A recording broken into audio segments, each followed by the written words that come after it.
নমস্কার বন্ধুরা, মো কিচেন অফিসিয়ালে আপনাদের স্বাগত। আজকে আমি বানাবো বেগুন আলু দিয়ে তেলাপিয়া মাছের ঝোল। প্রথমেই আমরা তেলাপিয়া মাছটাকে ভালো করে মাখিয়ে রেখেছি। এরপরে আমরা তেলে ভেজে নেব।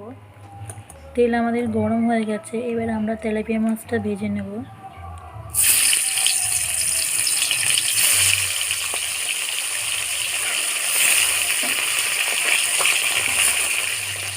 মাছগুলো ভাজা হয়ে গেছে, এবার আমরা মাছগুলো তুলে ফেলবো।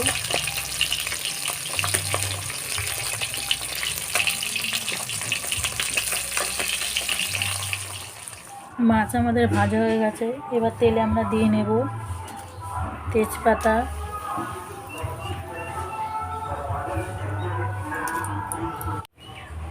জিরে ফোড়ন দেওয়ার পরে একটু বেগুনটা লাল লাল করে ভেজে নেব।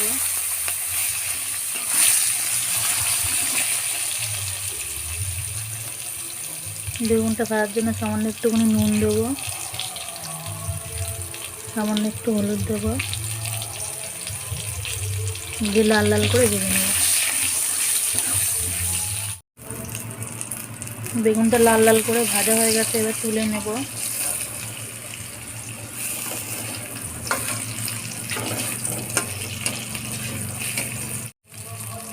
বেগুনটা লাল লাল করে ভাজা হয়ে গেছে, এবার তুলে নেব। এরপরে আলুগুলো আমরা ভেজে নেব।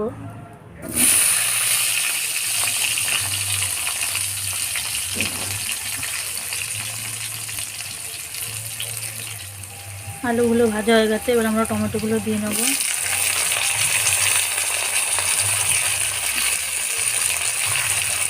টমেটো দিয়ে একটু নুন দিতে হবে। নুন দিয়ে নেড়ে চেড়ে একটু ঢাকা দিয়ে দেবো। ঢাকা দিলে কী হবে, টমেটোটা নরম হয়ে যাবে, ভালো গলবে।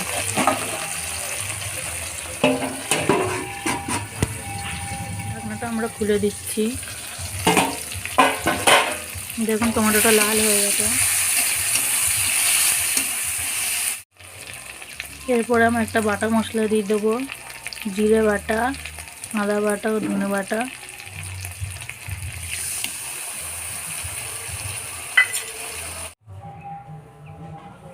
এবার দেবো স্বাদ পরিমাণ মতো নুন,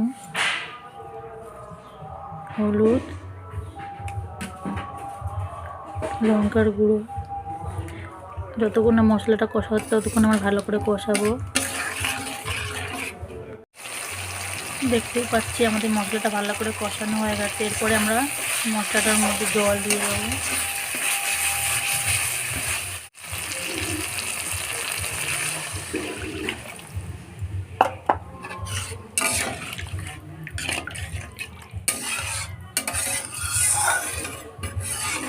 মশলা দিয়ে ফুটে আসলে আমরা জলটা দিয়েছি। জলটা কিন্তু ফুটতে শুরু করে দিয়েছে। জলটা ফোটার পরে কিন্তু আমরা মাছগুলো দিয়ে দেবো। ঝোল ফুটে এসেছিলো, আমরা বেগুনগুলো দিয়ে দিলাম।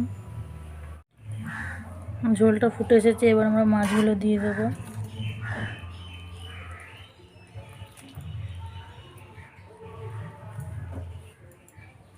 কটা চেরা কাঁচা লঙ্কা দিয়ে নেব।